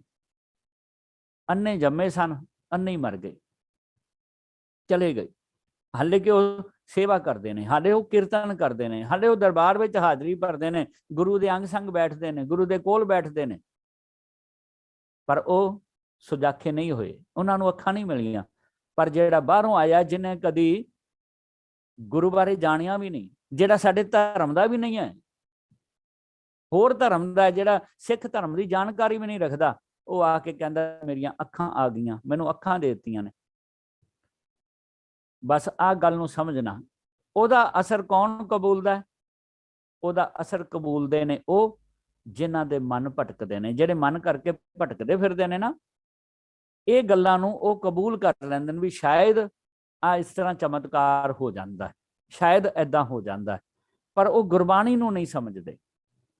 ਗੁਰਬਾਣੀ ਨੂੰ ਸਮਝਣਗੇ ਤੇ ਪਤਾ ਲੱਗੇਗਾ ਕਈ ਚੀਜ਼ਾਂ ਜਿਹੜੀਆਂ ਕੁਦਰਤ ਦੇ ਵਿੱਚ ਵਰਤਦੀਆਂ ਨੇ, ਪਰ ਉਹਨੂੰ ਅਸੀਂ ਬਾਣੀ ਦੇ ਨਾਲ ਜੋੜਦੇ ਵੀ ਬਾਣੀ ਐਦਾਂ ਦੀ ਹੈ। ਨਹੀਂ, ਬਾਣੀ ਸਾਡੀ ਸਮਝਣ ਵਾਸਤੇ ਹੈ। ਹੁਣ ਤੁਸੀਂ ਸਮਝਦੇ ਪਏ ਹੋ, ਇੱਕ ਇੱਕ ਗੱਲ ਸਾਡੇ ਸਮਝਣ ਵਾਸਤੇ ਹੈ। ਅਸੀਂ ਉਹਨੂੰ ਸਮਝ ਕੇ ਅੰਦਰ ਵਸਾਣਾ ਤੇ ਅਸੀਂ ਜੀਵਨ ਉਹੋ ਜਿਹਾ ਜੀਣਾ ਹੈ। ਸੋ ਸਤਿਗੁਰੂ ਕਹਿੰਦੇ ਨਾਮ ਜਪਤ ਭਾਵੇਂ ਵਿਸ਼ਰਾਮ, ਗੁਰੂ ਦੀ ਮੱਤ, ਗੁਰੂ ਗਿਆਨ ਅਤੇ ਗੁਣ ਅਤੇ ਗਿਆਨ ਮਿਲਦਿਆਂ ਹੀ, ਗਿਆਨ ਨੂੰ ਜਾਣਦਿਆਂ ਹੀ ਉਹ ਮਨ ਕਰਕੇ ਭਟਕਦੇ ਹੋਏ ਵਿਸ਼ਰਾਮ ਪਾਉਂਦੇ ਹਨ। ਮਤਲਬ ਕਿ ਟਿਕ ਜਾਂਦੇ ਨੇ, ਉਹਨਾਂ ਨੂੰ ਟਿਕਾਣਾ ਮਿਲ ਜਾਂਦਾ ਹੈ। ਨਾਨਕ ਤਿਨ ਪੁਰਖ ਕੋ ਉਤਮ ਕਰਮਾਨ, ਸੋ ਹੈ ਨਾਨਕ ਤੂੰ ਐਸੇ ਮਨੁੱਖ ਨੂੰ ਉੱਚੇ ਦਰਜੇ ਦਾ ਸਮਝ, ਉਸ ਨੂੰ ਤੂੰ ਮਹਾਨ ਕਰਕੇ ਮੰਨ। ਉਤਮ ਕਰਮਾਨ, ਮਹਾਨ ਕਰਕੇ ਮੰਨ। ਉਤਮ ਕਰਮਾਨ ਭਾਵ ਉੱਚੇ ਦਰਜੇ ਦਾ ਸਮਝ। ਹੇ ਨਾਨਕ ਤਿਨ ਪੁਰਖ ਕੋ, ਉਹਨਾਂ ਪੁਰਖਾਂ ਨੂੰ ਜਿਨ੍ਹਾਂ ਨੇ ਵਿਸ਼ਰਾਮ ਪਾ ਲਿਆ ਹੈ, ਜਿਨ੍ਹਾਂ ਨੇ ਗੁਰੂ ਵਾਲੀ ਮੱਤ ਦਿੱਤੀ ਹੈ, ਇਹ ਸਾਰੇ ਉੱਤਮ ਨੇ। ਇਹ ਉੱਤਮ ਨੇ ਜਿਹੜੇ ਮੱਤ ਦਿੰਦੇ ਨੇ ਗੁਰੂ ਵਾਲੀ। ਇਹ ਉੱਤਮ ਨੇ ਜਿਹੜੇ ਗੁਣ ਵੰਡਦੇ ਨੇ। ਇਹ ਉੱਤਮ ਨੇ ਜਿਹੜੇ ਗਿਆਨ ਵੰਡਦੇ ਨੇ, ਗਿਆਨ ਦੀ ਜਾਣਕਾਰੀ ਦਿੰਦੇ ਨੇ, ਗੁਰੂ ਦੀ ਜਾਣਕਾਰੀ ਦਿੰਦੇ ਨੇ। ਇਹ ਸੀ 7ਵਾਂ ਪਦਾ। 8ਵੇਂ ਪਦੇ ਦੀ ਆਰੰਭਤਾ ਕਰਦਿਆਂ ਮੇਰੇ ਸਤਿਗੁਰੂ ਕਹਿੰਦੇ ਨੇ, ਜੋ ਕਿਛ ਕਰੇ ਸੋ ਪ੍ਰਭ ਕੈ ਰੰਗ, ਸਦਾ ਸਦਾ ਬਸੈ ਹਰ ਸੰਗ। ਆ ਜਿਹੜੇ ਉੱਚੇ ਦਰਜੇ ਦੇ ਮਾਲਕ ਨੇ ਨਾ, ਇਹ ਜੋ ਕੁਝ ਵੀ ਕਰਦੇ ਨੇ ਨਾ, ਪ੍ਰਭੂ ਦੇ ਪਿਆਰ ਵਿੱਚ ਭਿੱਜ ਕੇ ਕਰਦੇ ਨੇ। ਰੰਗ ਦਾ ਮਤਲਬ ਹੀ ਪਿਆਰ ਹੁੰਦਾ ਹੈ। ਜਦੋਂ ਵੀ ਬਾਣੀ ਅੰਦਰ ਰੰਗ ਸ਼ਬਦ ਆਉਂਦਾ ਨਾ, ਰੰਗ ਦਾ ਅਰਥ ਲਵ, ਰੰਗ ਦਾ ਅਰਥ ਪਿਆਰ ਹੈ। ਆਪਣੇ ਰੰਗ ਸਭ ਕੋ ਰਚੇ, ਆਪਣੇ ਪਿਆਰ ਵਿੱਚ ਸਾਰਿਆਂ ਨੂੰ ਰਚਿਆ ਹੋਇਆ। ਜਿੱਥੇ ਬਾਣੀ ਅੰਦਰ ਆਂਦਾ ਕਿ ਜਾਂ ਕੋ ਹਰ ਰੰਗ ਲਾਗੋ ਇਸ ਯੁੱਗ ਮੈਂ, ਭਾਵ ਜਿਹਨੂੰ ਹਰੀ ਦਾ ਪਿਆਰ ਇਸ ਸਮੇਂ ਅੰਦਰ ਲੱਗ ਗਿਆ ਹੈ, ਪਿਆਰ ਗੁਰੂ ਨਾਲ ਬਣ ਗਿਆ ਹੈ। ਜਿੱਥੇ ਵੀ ਰੰਗ ਆਏਗਾ, ਹਰ ਨਾਮ ਮਜੀਠੈ ਰੰਗ ਰੀ, ਮਤਲਬ ਨਾਮ ਦੇ ਮਜੀਠ ਰੰਗ ਵਿੱਚ ਇਹਨੂੰ ਰੰਗ ਭਾਵ ਉਹਦਾ ਇੰਨਾ ਗੂੜਾ ਪਿਆਰ ਹੈ, ਉਸ ਗੂੜੇ ਪਿਆਰ ਨਾਲ ਪਿਆਰ ਕਰ। ਜਿੱਥੇ ਵੀ ਰੰਗ ਸ਼ਬਦ ਆਵੇਗਾ ਉੱਥੇ ਰੰਗ ਦਾ ਮਤਲਬ ਪ੍ਰੀਤ ਹੋਵੇਗਾ, ਰੰਗ ਦਾ ਮਤਲਬ ਪਿਆਰ ਹੋਵੇਗਾ। ਤਾਂ ਗੁਰੂ ਸਾਹਿਬ ਜੀ ਇੱਥੇ ਸਮਝਾਉਣ ਦਾ ਯਤਨ ਕਰਦੇ ਨੇ ਕਿ ਐਸਾ ਉੱਚੇ ਦਰਜੇ ਦਾ ਜਿਹੜਾ ਸੇਵਕ ਹੈ ਨਾ, ਤਿਸ ਪੁਰਖ ਕੋ ਉਤਮ ਕਰ ਮਾਨ, ਉਹ ਜਿਹੜਾ ਉੱਚੇ ਦਰਜੇ ਦਾ ਹੈ, ਜਿਹਨੂੰ ਉੱਚੇ ਦਰਜੇ ਦਾ ਮੰਨਣਾ ਹੈ ਨਾ, ਸਾਹਿਬ ਕਹਿੰਦੇ ਐਸੇ ਉੱਚੇ ਦਰਜੇ ਦਾ ਸੇਵਕ ਜਿਹੜਾ ਹੈ, ਜੋ ਕੁਝ ਵੀ ਕਰਦਾ ਹੈ ਉਹ ਸੱਚ ਪ੍ਰਭੂ ਦੇ ਪਿਆਰ ਵਿੱਚ ਭਿੱਜ ਕੇ ਕਰਦਾ ਹੈ। ਪ੍ਰਭ ਕੇ ਰੰਗ ਕਰਦਾ ਹੈ, ਪ੍ਰਭੂ ਦੇ ਪਿਆਰ ਵਿੱਚ ਭਿੱਜ ਕੇ ਕਰਦਾ ਹੈ। ਸਦਾ ਸਦਾ ਬਸੈ ਹਰ ਸੰਗ, ਭਾਵ ਉਹ ਸਦਾ ਹੀ ਸੱਚ ਦੇ ਨਾਲ, ਹਰੀ ਦੇ ਨਾਲ ਰਹਿੰਦਾ ਹੈ। ਬਸੈ ਦਾ ਮਤਲਬ ਰਹਿੰਦਾ, ਸਦਾ ਸਦਾ ਬਸੈ, ਸਦਾ ਸਦਾ ਰਹਿੰਦਾ ਹੈ, ਭਾਵ ਸਦਾ ਹੀ ਰਹਿ, ਹਰ ਸੰਗ ਸੱਚ ਦੇ ਨਾਲ, ਹਰੀ ਦੇ ਨਾਲ ਰਹਿੰਦਾ ਹੈ। ਉਹ ਸਦਾ ਹੀ ਸੱਚ ਦੇ ਨਾਲ ਰਹਿੰਦਾ, ਸੱਚ ਦੇ ਨਾਲ ਖੜਦਾ ਹੈ, ਭਾਵ ਕਿ ਸੱਚ ਦਾ ਸਾਥ ਨਹੀਂ ਛੱਡਦਾ, ਉਹ ਸੱਚ ਦੇ ਹੀ ਨਾਲ ਖੜਦਾ ਹੈ, ਸੱਚ ਦਾ ਰਾਹ ਨਹੀਂ ਛੱਡਦਾ, ਸੱਚ ਦਾ ਸਾਥ ਨਹੀਂ ਛੱਡਦਾ, ਤੇ ਸੱਚ ਫਿਰ ਉਹਦਾ ਸਾਥ ਨਹੀਂ ਛੱਡਦਾ, ਸੱਚ ਹਮੇਸ਼ਾ ਉਹਦੇ ਨਾਲ ਰਹਿੰਦਾ ਹੈ। ਸੋ ਅੱਗੇ ਸਤਿਗੁਰੂ ਜੀ ਬਚਨ ਕਰਦੇ ਨੇ ਅਗਲੀ ਪੰਕਤੀ ਵਿੱਚ, ਕਹਿੰਦੇ ਸਹਿਜ ਸੁਭਾਏ ਹੋਵੈ ਸੋ ਹੋਏ, ਕਰਨਾ ਹਾਰ ਪਛਾਣੈ ਸੋਏ। ਸਹਿਜ ਸੁਭਾਏ, ਸਹਿਜ ਸੁਭਾਏ ਦਾ ਮਤਲਬ ਹੁੰਦਾ ਸੁਤੇ ਸਿੱਧ ਹੋ ਜਾਣਾ। ਸਹਿਜ ਸੁਭਾਏ ਦਾ ਮਤਲਬ ਹੁੰਦਾ ਹੈ ਜਿਹਦੇ ਬਾਰੇ ਮੈਂ ਕਦੇ ਵਿਚਾਰਿਆ ਨਹੀਂ, ਅਚਨਚੇਤ ਹੋ ਜਾਣਾ, ਉਹਨੂੰ ਕਹਿੰਦੇ ਸਹਿਜ ਸੁਭਾਏ। ਕਈ ਵਾਰੀ ਆਪਾਂ ਵੇਖਦੇ ਹਾਂ ਕੋਈ ਬੰਦਾ ਕੋਈ ਗੱਲ ਇਹੋ ਜਿਹੀ ਕਰ ਦਿੰਦਾ, ਉਹ ਗੱਲ ਜਿਹੜੀ ਹੈ ਨਾ ਕਿਸੇ ਮਤਲਬ ਦੀ ਨਹੀਂ ਹੁੰਦੀ, ਪਰ ਉਹਦੇ ਮੂੰਹੋਂ ਗੱਲ ਨਿਕਲਦੀ ਹੈ, ਤੇ ਜਿਵੇਂ ਗੱਲ ਨਿਕਲਦੀ ਹੈ ਅਸੀਂ ਕਹਿੰਦੇ ਹਾਂ ਵੀ ਆਹ ਕੀ ਕਹਿਣਾ, ਤੇ ਉਹ ਅੱਗੋਂ ਕਹਿੰਦਾ ਸਹਿਜ ਸੁਭਾਏ ਮੂੰਹੋਂ ਨਿਕਲ ਗਿਆ, ਭਾਵ ਕਿ ਮੈਂ ਸੋਚਿਆ ਨਹੀਂ, ਮੈਂ ਵਿਚਾਰਿਆ ਨਹੀਂ, ਬਿਨਾਂ ਸੋਚ ਬਿਨਾਂ ਵਿਚਾਰ ਦੇ ਮੂੰਹੋਂ ਗੱਲ ਬਾਹਰ ਆ ਗਈ ਹੈ ਨਾ। ਕਈ ਵਾਰੀ ਕੋਈ ਕੰਮ ਇਹੋ ਜਿਹਾ ਹੁੰਦਾ ਤੇ ਅਸੀਂ ਪੁੱਛੀਦਾ ਵੀ ਇਹ ਕੰਮ ਕਿਵੇਂ ਹੋ ਗਿਆ, ਤੇ ਸੁੱਤੇ ਸੁਤੇ ਸਿੱਧ ਹੋ ਗਿਆ, ਸੁਤੇ ਸਿੱਧ ਵੀ ਕਹਿ ਦਿੰਦੇ ਨੇ, ਤੇ ਸਹਿਜ ਸੁਭਾਈ ਹੋ ਗਿਆ। ਸੁਤੇ ਸਿੱਧ ਹੋ ਗਿਆ, ਸਹਿਜ ਸੁਭਾਈ ਹੋ ਗਿਆ, ਭਾਵ ਕਿ ਮੈਂ ਸੋਚਿਆ ਨਹੀਂ, ਮੈਂ ਇਹਦੀ ਪਲੈਨਿੰਗ ਨਹੀਂ ਕੀਤੀ, ਬਿਨਾਂ ਪਲੈਨਿੰਗ ਹੋ ਗਿਆ। ਤਾਂ ਇੱਥੇ ਸਤਿਗੁਰੂ ਜੀ ਕੀ ਕਹਿ ਰਹੇ ਨੇ, ਆ ਜਿਹੜੇ ਉੱਚੇ ਦਰਜੇ ਦੇ ਮਾਲਕ ਨੇ ਨਾ, ਜਿਹੜੇ ਪੁਰਖ ਕੋ ਉੱਤਮ ਪ੍ਰਮਾਣ ਗੱਲ ਕਹੀ ਹੈ, ਉੱਚੇ ਦਰਜੇ ਦੇ ਜਿਹੜੇ ਮਾਲਕ ਨੇ, ਜਿਹੜੇ ਪ੍ਰਭੂ ਦੇ ਸਦਾ ਹੀ ਨਾਲ ਰਹਿੰਦੇ ਨੇ, ਸੱਚ ਦੇ ਨਾਲ ਖੜਦੇ ਨੇ ਨਾ, ਉਹਨਾਂ ਦੀ ਹੀ ਗੱਲ ਕਰਦਿਆਂ ਸਾਹਿਬ ਕਹਿੰਦੇ ਨੇ ਕਿ ਸਹਿਜ ਸੁਭਾਏ ਹੋਵੇ ਸੋ ਹੋਏ। ਕਹਿੰਦੇ ਸੁਤੇ ਸਿੱਧ ਹੀ ਉਹਨਾਂ ਕੋਲੋਂ ਉਹ ਕੰਮ ਹੁੰਦਾ ਹੈ, ਉਹ ਕਰਮ ਹੁੰਦਾ ਹੈ ਜੋ ਕੁਦਰਤੀ ਤੌਰ ਤੇ ਹੋਣਾ ਚਾਹੀਦਾ ਹੈ। ਸਹਿਜ ਸੁਭਾਏ ਹੋਵੇ ਸੋ ਹੋਏ, ਕੀ ਅਰਥ ਬਣਿਆ, ਉਸ ਪਾਸੋਂ ਸੁਤੇ ਸਿੱਧ ਹੀ ਬਿਨਾਂ ਸੋਚੇ ਸਮਝੇ ਸੁਭਾਵਕ ਹੀ ਉਹ ਸਭ ਕੁਝ ਹੁੰਦਾ ਹੈ ਜੋ ਕਿ ਕੁਦਰਤੀ ਤੌਰ ਤੇ ਹੋਣਾ ਚਾਹੀਦਾ ਹੈ। ਮਤਲਬ ਕੁਦਰਤ ਤੋਂ ਉਲਟ ਉਹਨਾਂ ਕੋਲ ਹੁੰਦਾ ਹੀ ਕੁਝ ਨਹੀਂ। ਸੁੱਤੇ ਸਿੱਧ ਕੁਦਰਤ ਦੇ ਅਨੁਸਾਰ ਚੱਲਦੇ ਨੇ, ਨਿਯਮ ਅਨੁਸਾਰ ਚੱਲਦੇ ਨੇ, ਸੱਚ ਸਿਧਾਂਤ ਅਨੁਸਾਰ ਚੱਲਦੇ ਹਨ। ਸਹਿਜ ਸੁਭਾਏ ਹੋਵੇ ਸੋ ਹੋਏ। ਤੇ ਅੱਗੇ ਕੀ ਹੈ, ਕਰਨਾ ਹਾਰ ਪਛਾਣਾ ਸੋਏ, ਸੋਏ ਪ੍ਰਨਾਉਣ ਹੈ ਬਈ ਉਹ। ਹੁਣ ਇੱਥੇ ਇਹ ਨਾ ਸਮਝਣਾ ਕਿ ਕਰਨਹਾਰ ਪਛਾਣਾ, ਇਸ ਦਾ ਅਰਥ ਹੈ ਕਿ ਉਹ ਪਰਮਾਤਮਾ ਕਰਨਹਾਰ ਉਹਨਾਂ ਨੂੰ ਪਛਾਣ ਲੈਂਦਾ ਹੈ। ਕਰਨਹਾਰ ਪਛਾਣਾ ਸੋਏ ਨਹੀਂ, ਇੱਥੇ ਅਰਥ ਇਹ ਬਣਿਆ ਕਿ ਸਾਹਿਬ ਜੀ ਕਹਿੰਦੇ ਨੇ ਉਹ ਸੇਵਕ ਸਭ ਕੁਝ ਕਰਨ ਵਾਲੇ ਪ੍ਰਭੂ ਨੂੰ ਕਰਨਹਾਰ ਪਛਾਣਾ, ਕਰਨਹਾਰ ਨੂੰ ਪਛਾਣ ਲੈਂਦੇ ਹਨ। ਸਭ ਕੁਝ ਕਰਨ ਵਾਲੇ ਨੂੰ, ਅਟਲ ਨਿਯਮ ਸੱਚ ਸਿਧਾਂਤ ਨੂੰ ਪਛਾਣ ਲੈਂਦਾ ਹੈ। ਪਛਾਣੈ ਸੋਏ। ਹੁਣ ਇੱਥੇ ਨਾਣੇ ਦੇ ਨਾਲ ਜੇ ਹਾਹੇ ਨੂੰ ਸਿਹਾਰੀ ਹੁੰਦੀ ਤੇ ਬਹੁਵਚਨ ਆਣਾ ਸੀ, ਪਰ ਇੱਥੇ ਇੱਕ ਦੀ ਗੱਲ ਹੈ ਕਿ ਉਸ ਇੱਕ ਸੇਵਕ ਦੀ ਗੱਲ ਕੀਤੀ ਜਾ ਰਹੀ ਹੈ ਕਿ ਉਹ ਜਿਹੜਾ ਉੱਤਮ ਕਰਮਾਨ ਹੈ ਨਾ, ਇਹੋ ਜਿਹਾ ਮਨੁੱਖ ਜਿਹੜਾ ਉੱਚੇ ਦਰਜੇ ਦਾ ਹੈ, ਸਾਹਿਬ ਕਹਿੰਦੇ ਜਿਹੋ ਜਿਹਾ ਕੁਦਰਤੀ ਤੌਰ ਤੇ ਹੋਣਾ ਚਾਹੀਦਾ ਹੈ, ਉਹੋ ਜਿਹਾ ਹੀ ਉਹਦੇ ਕੋਲੋਂ ਹਰ ਕੰਮ ਹੁੰਦਾ ਹੈ। ਕੁਝ ਵੀ ਨਿਯਮ ਤੋਂ ਬਾਹਰ ਨਹੀਂ ਹੁੰਦਾ। ਕਿਉਂ ਨਿਯਮ ਤੋਂ ਬਾਹਰ ਨਹੀਂ ਹੁੰਦਾ? ਕਿਉਂਕਿ ਉਸ ਸੇਵਕ ਨੇ ਕਰਨਾ ਹਾਰ ਪਛਾਣੈ ਸੋਏ, ਉਸ ਸੇਵਕ ਨੇ ਸਭ ਕੁਝ ਕਰਨ ਵਾਲੇ ਪ੍ਰਭੂ ਨੂੰ, ਅਟਲ ਨਿਯਮ ਨੂੰ, ਸੱਚ ਸਿਧਾਂਤ ਨੂੰ ਪਛਾਣ ਲਿਆ ਹੈ। ਤੇ ਮੈਂ ਪਹਿਲਾਂ ਹੀ ਬੇਨਤੀ ਕੀਤੀ ਸੀ, ਪਛਾਣਦਾ ਕੌਣ ਹੈ? ਜਿਹੜਾ ਜਾਣਦਾ ਹੈ। ਜਿਹਨੇ ਜਾਣ ਲਿਆ ਉਹਨੇ ਪਛਾਣ ਲਿਆ, ਤੇ ਜਿਹਨੂੰ ਜਾਣਕਾਰੀ ਕੋਈ ਨਹੀਂ, ਜਿਹਨੇ ਜਾਣਿਆ ਨਹੀਂ ਉਹਨੇ ਪਛਾਣਿਆ ਵੀ ਕੋਈ ਨਹੀਂ। ਜੋ ਹਰ ਜਾਣਿਆ, ਜਿਨ ਹਰ ਜਾਣਿਆ ਤਿਨੇ ਪਛਾਣਿਆ। ਜਿਹਨੇ ਹਰੀ ਨੂੰ ਜਾਣਿਆ, ਹਰੀ ਨੂੰ ਪਛਾਣਿਆ ਵੀ ਉਹਨੇ ਹੈ। ਤੇ ਜਿਹਨੇ ਜਾਣਿਆ ਹੀ ਨਹੀਂ ਹਰੀ ਬਾਰੇ, ਉਹ ਪਛਾਣ ਵੀ ਨਹੀਂ ਸਕਦਾ। ਉਹ ਪੱਥਰ ਨੂੰ ਰੱਬ ਮੰਨ ਸਕਦਾ ਹੈ, ਉਹ ਦਰਖਤ ਨੂੰ ਰੱਬ ਮੰਨ ਸਕਦਾ ਹੈ, ਉਹ ਕਿਸੇ ਹੋਰ ਜੜ ਵਸਤੂ ਨੂੰ ਰੱਬ ਮੰਨ ਸਕਦਾ ਹੈ, ਪਰ ਸੱਚ ਰੱਬ ਨੂੰ ਉਹ ਭੁੱਲਿਆ ਹੀ ਹੈ, ਕਿਉਂਕਿ ਉਹ ਪਛਾਣਦਾ ਹੀ ਨਹੀਂ ਸੱਚਾ ਰੱਬ ਹੈ ਕਿੱਥੇ ਹੈ। ਹੋ ਸਕਦਾ ਹੈ ਸੱਚ ਜਿਹੜਾ ਹਕੀਕਤ ਵਿੱਚ ਪ੍ਰਭੂ ਪਰਮਾਤਮਾ ਹੈ, ਉਹਦੇ ਨਾਲ ਤੇ ਦੁਰਵਿਹਾਰ ਕਰਦਾ ਹੋਵੇ, ਉਹਦੇ ਨਾਲ ਤੇ ਭੈੜਾ ਸਲੂਕ ਕਰਦਾ ਹੋਵੇ, ਉਹਨੂੰ ਤੇ ਕਿਤੇ ਲੱਤਾਂ ਮਾਰਦਾ ਹੋਵੇ, ਪਰ ਮੂਰਤੀ ਨੂੰ ਕਿਤੇ ਪੂਜਦਾ ਹੋਵੇ। ਇਹੋ ਜਿਹਾ ਸੰਸਾਰ ਵਿੱਚ ਹੁੰਦਾ ਹੈ। ਹਿੰਦੁਸਤਾਨ ਵਿੱਚ ਖਾਸ ਕਰਕੇ ਹੁੰਦਾ ਹੈ ਕਿ ਇੱਕ ਪੱਥਰ ਦੀ ਮੂਰਤ ਬਣਾ ਕੇ ਇੱਕ ਛੋਟੀ ਜੀ ਕੰਨਿਆ, ਇੱਕ ਛੋਟੀ ਜੀ ਕੁੜੀ ਨੂੰ ਪੂਜਿਆ ਜਾਂਦਾ ਹੈ, ਪਰ ਜਿਹੜੀ ਜਿੰਦੀ ਜਾਗਦੀ ਕੁੜੀ ਹੁੰਦੀ ਉਹਦੇ ਨਾਲ ਰੇਪ ਕੀਤਾ ਜਾਂਦਾ, ਬਲਾਤਕਾਰ ਕੀਤਾ ਜਾਂਦਾ। ਪਰ ਜੇ ਜੜ ਹੈ, ਜੜ ਰੂਪ ਹੈ, ਜਿਹੜੀ ਜਿੰਦੀ ਨਹੀਂ ਹੈ, ਜਿਹੜੀ ਲਿਵਿੰਗ ਨਹੀਂ ਹੈ, ਉਹਦੇ ਅੱਗੇ ਤੇ ਫੁੱਲਾਂ ਦੇ ਹਾਰ ਤੇ ਅਨੇਕਾਂ ਤਰ੍ਹਾਂ ਦੇ ਪਦਾਰਥ ਭੇਟਾ ਕੀਤੇ ਜਾਂਦੇ ਨੇ। ਉਹਦੇ ਅੱਗੇ ਤੇ ਧੂਪ ਦਿਖਾਈ ਜਾਂਦੀ ਹੈ ਤੇ ਅਰਦਾਸਾਂ ਕੀਤੀਆਂ ਜਾਂਦੀਆਂ, ਹੱਥ ਜੋੜ ਕੇ ਖੜਿਆ ਜਾਂਦਾ ਹੈ। ਪਰ ਜਿਹੜੀ ਯੰਗ ਨੌਜਵਾਨ ਲੜਕੀ ਹੋਵੇ ਔਰ ਜਿੰਦੀ ਹੋਵੇ, ਲਿਵਿੰਗ ਹੋਵੇ, ਉਹਦੇ ਨਾਲ ਬੜੀਆਂ ਭੈੜੀਆਂ ਅੱਖਾਂ ਨਾਲ ਤੱਕਿਆ ਜਾਂਦਾ, ਉਹਦੇ ਵੱਲ, ਉਹਦੇ ਨਾਲ ਤਾਂ ਦੁਰਵਿਹਾਰ ਕੀਤਾ ਜਾਂਦਾ, ਉਹਨੂੰ ਤੇ ਲੱਤਾਂ ਮਾਰੀਆਂ ਜਾਂਦੀਆਂ ਨੇ, ਉਹਦਾ ਸਤਿਕਾਰ ਨਹੀਂ ਕੀਤਾ ਜਾਂਦਾ। ਸੋ ਇਸੇ ਤਰ੍ਹਾਂ ਦੁਨੀਆ ਦੇ ਉੱਤੇ ਜਿਹੜਾ ਹਕੀਕਤ ਵਿੱਚ ਰੱਬ ਹੈ, ਪਰਮਾਤਮਾ ਹੈ, ਉਹਨੂੰ ਫਿਟਕਾਰਿਆ ਜਾ ਰਿਹਾ ਹੈ, ਤੇ ਜਿਹੜਾ ਝੂਠਾ ਰੱਬ ਹੈ ਉਹਨੂੰ ਲੋਕ ਪੂਜਦੇ ਪਏ ਨੇ, ਉਹਦੀ ਪੂਜਾ ਕਰਦੇ ਪਏ ਨੇ, ਉਹਦੇ ਵਾਸਤੇ ਮਰਨ ਮਾਰਨ ਲਈ ਤਿਆਰ ਨੇ। ਸੋ ਸਤਿਗੁਰੂ ਅੱਜ ਇਹੀ ਸਮਝਾਉਣ ਦਾ ਯਤਨ ਕਰਦੇ ਨੇ ਕਿ ਸੁਤੇ ਸਿੱਧ ਹੀ ਬਿਨਾਂ ਸੋਚ ਸਮਝੇ ਸੁਭਾਵਕ ਉਹ ਸਭ ਕੁਝ ਉਹਨਾਂ ਕੋਲੋਂ ਹੁੰਦਾ ਹੈ, ਜਿਹੜਾ ਕੁਦਰਤੀ ਤੌਰ ਤੇ ਹੋਣਾ ਚਾਹੀਦਾ ਹੈ, ਕੁਦਰਤੀ ਤੌਰ ਤੋਂ ਵੱਖਰਾ ਨਹੀਂ ਕਰਦੇ, ਕਿਉਂਕਿ ਉਹ ਸੇਵਕ ਸਭ ਕੁਝ ਕਰਨ ਵਾਲੇ ਅਟਲ ਨਿਯਮ ਨੂੰ ਜਾਣ ਲੈਂਦੇ ਨੇ, ਸੱਚ ਸਿਧਾਂਤ ਨੂੰ ਪਛਾਣ ਲੈਂਦੇ ਨੇ।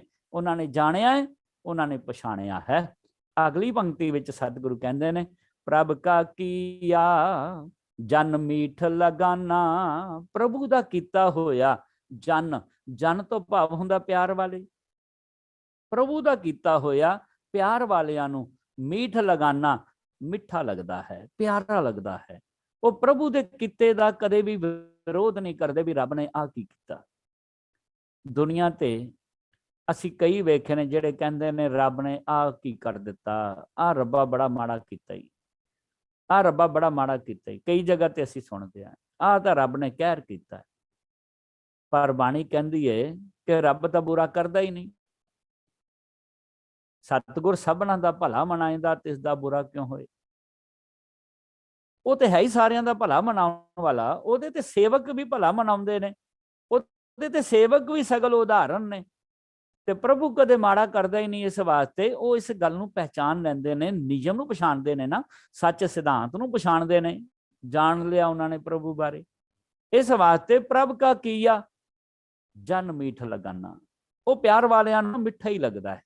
ਉਹਨਾਂ ਨੂੰ ਸੱਚ ਦਾ ਪਤਾ ਹੈ, ਉਹਨਾਂ ਨੂੰ ਇਹ ਗੱਲ ਦਾ ਪਤਾ ਹੈ। ਤੇ ਜੈਸਾ ਸਾ ਤੈਸਾ ਦ੍ਰਿਸ਼ਟਾਨਾ। ਤਾਂ ਕੀ ਕਹਿੰਦੇ ਨੇ ਸਤਿਗੁਰੂ, ਇਹਦੇ ਅਰਥ ਕੀ ਬਣੇ? ਪ੍ਰਭ ਕਾ ਕੀਆ ਜਨ ਮੀਠ ਲਗਾਨਾ, ਸਿਧਾਂਤ ਰੂਪ ਪ੍ਰਭੂ ਦਾ ਕੀਤਾ ਪਿਆਰ ਵਾਲਿਆਂ ਨੂੰ ਮਿੱਠਾ ਲੱਗਦਾ ਹੈ। ਕਿਉਂਕਿ ਸਿਧਾਂਤ ਰੂਪ ਹੈ ਨਾ ਪ੍ਰਭੂ, ਸਿਧਾਂਤ ਰੂਪ ਪ੍ਰਭੂ ਦਾ ਕੀਤਾ ਪਿਆਰ ਵਾਲਿਆਂ ਨੂੰ ਮਿੱਠਾ ਲੱਗਦਾ ਹੈ, ਭਾਵ ਕਿ ਚੰਗਾ ਲੱਗਦਾ, ਪਿਆਰਾ ਲੱਗਦਾ ਹੈ। ਕਿਉਂਕਿ ਉਹਨਾਂ ਨੂੰ ਇਹੋ ਜਿਹਾ, ਉਹਨਾਂ ਨੂੰ ਪ੍ਰਭੂ ਜਿਹੋ ਜਿਹਾ ਹੈ ਉਹੋ ਜਿਹਾ ਦਿਸਦਾ ਹੈ। ਮੇਰੇ ਵਰਗਾ ਨਹੀਂ ਦਿਸਦਾ ਜਿਹੜਾ ਰਿਸ਼ਵਤ ਲੈ ਕੇ ਕੰਮ ਕਰ ਲੈਂਦਾ, ਮੇਰੇ ਵਰਗਾ ਨਹੀਂ ਦਿਸਦਾ ਜਿਹੜਾ ਥੋੜਾ ਵੱਧ ਚਾਪਲੂਸੀ ਕਰ ਲੈਂਦਾ ਤੇ ਉਹ ਪਿਆਰਾ ਲੱਗਦਾ। ਰੱਬ ਜਿਹੋ ਜਿਹਾ ਹੈ ਨਾ ਉਹੋ ਜਿਹਾ ਹੀ ਹੈ। ਰੱਬ ਸਾਰਿਆਂ ਵਾਸਤੇ ਬਰਾਬਰ, ਪਰਮਾਤਮਾ ਸਾਰਿਆਂ ਵਾਸਤੇ ਬਰਾਬਰ, ਸਿਧਾਂਤ ਸਾਰਿਆਂ ਵਾਸਤੇ ਬਰਾਬਰ ਹੈ। ਜਿੰਨਾ ਮਰਜੀ ਕੋਈ, ਹੁਣ ਮੰਨ ਲਓ ਇੱਕ ਐਗਜ਼ਾਮਪਲ ਹੈ ਤੁਹਾਡੇ ਸਾਹਮਣੇ ਕਿ ਇੱਕ ਧਰਤੀ ਹੈ, ਉਹ ਧਰਤੀ ਦੇ ਉੱਤੇ ਤੁਸੀਂ ਲੇਪਣ ਕਰੋ, ਉਸ ਧਰਤੀ ਨੂੰ ਤੁਸੀਂ ਧੂਫ ਦਿਖਾਓ, ਉਸ ਧਰਤੀ ਨੂੰ ਫੁੱਲਾਂ ਦੇ ਨਾਲ ਸਜਾ ਦਿਓ ਤੇ ਕੰਮ ਕਰੋ ਕਿ ਬੀਜ ਕੰਡਿਆਂ ਦਾ ਬੀਜ ਕੇ ਤੇ ਧਰਤੀ ਨੂੰ ਕਹੋ ਕਿ ਮੈਂ ਇੰਨੀ ਤੇਰੀ ਸੇਵਾ ਕਰਦਾ, ਮੈਂ ਇੰਨੀ ਤੇਰੀ ਪੂਜਾ ਕਰਦਾ, ਮੈਂ ਤੈਨੂੰ ਪਾਣੀ ਜਗ੍ਹਾ ਤੇ ਦੁੱਧ ਨਾਲ ਸਿੰਜਦਾ ਵਾ, ਤੂੰ ਬਸ ਇੰਨਾ ਕੰਮ ਕਰ ਦੇ। ਆ ਮੈਂ ਜਿਹੜਾ ਬੀਜ ਕੰਡਿਆਂ ਦਿੱਤਾ ਹੈ ਨਾ, ਇਸ ਬੀਜ ਦੇ ਉੱਤੇ ਕੰਡੇ ਨਾ ਪੈਦਾ ਹੋਣ।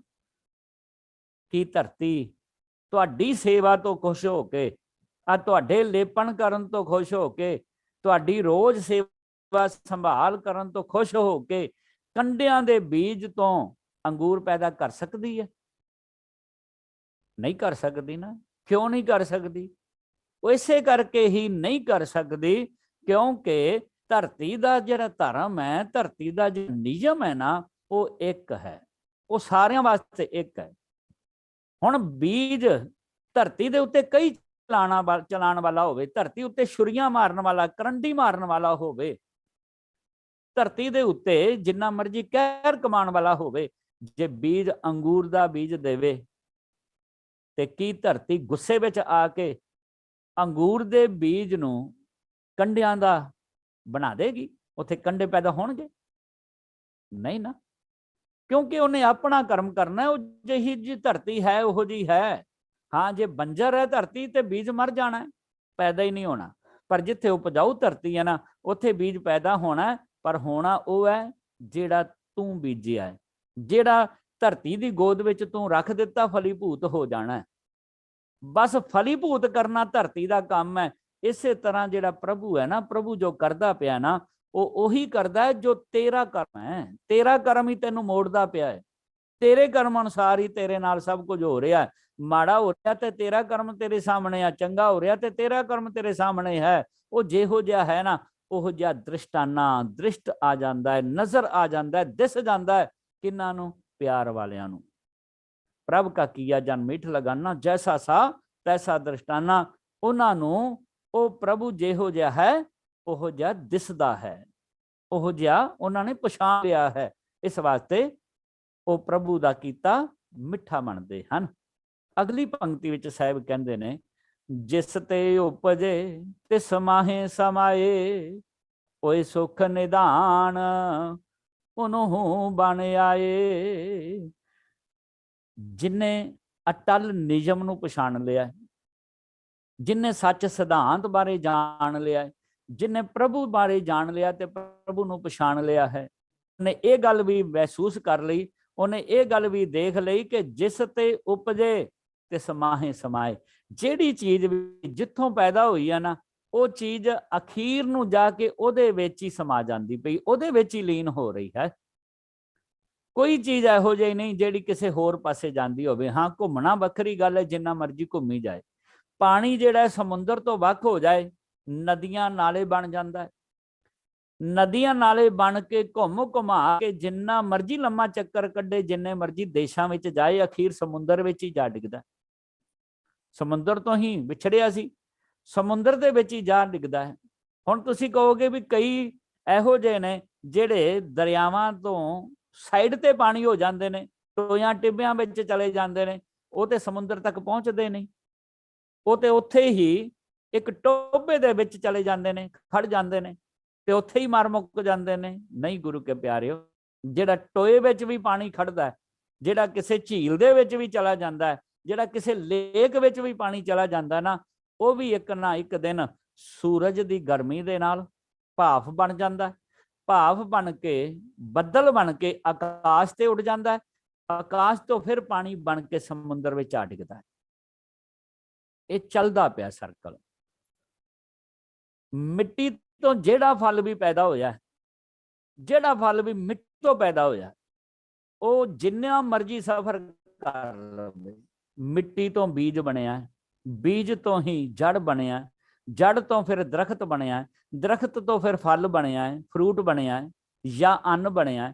ਹੁਣ ਚਾਹੇ ਫਲ ਫਰੂਟ ਚਾਹੇ ਅੰਨ ਹੈ, ਉਹ ਜਦੋਂ ਬੰਦਾ ਖਾਂਦਾ ਹੈ ਉਹਦੇ ਵਿੱਚੋਂ ਤੱਤ ਨਿਕਲ ਜਾਂਦਾ ਹੈ, ਉਹ ਫੋਕ ਰਹਿ ਜਾਂਦਾ ਹੈ।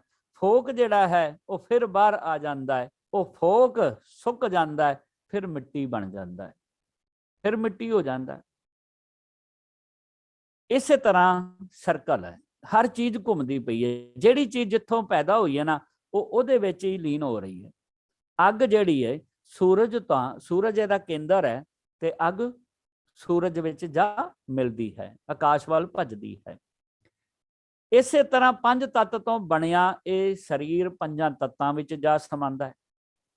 ਇਸੇ ਤਰ੍ਹਾਂ ਅੱਜ ਜਿਹੜਾ ਜੀਵ ਆਤਮਾ ਹੈ, ਕਹੋ ਕਬੀਰ ਹਮ ਰਾਮ ਕੀ ਅੰਸ਼, ਇਹ ਰਾਮ ਦੀ ਅੰਸ਼ ਹੈ ਤੇ ਰਾਮ ਵਿੱਚ ਹੀ ਲੀਨ ਹੋਣੀ ਹੈ, ਹੋਰ ਕਿਸੇ ਵਿੱਚ ਲੀਨ ਹੋ ਨਹੀਂ ਸਕਦੀ।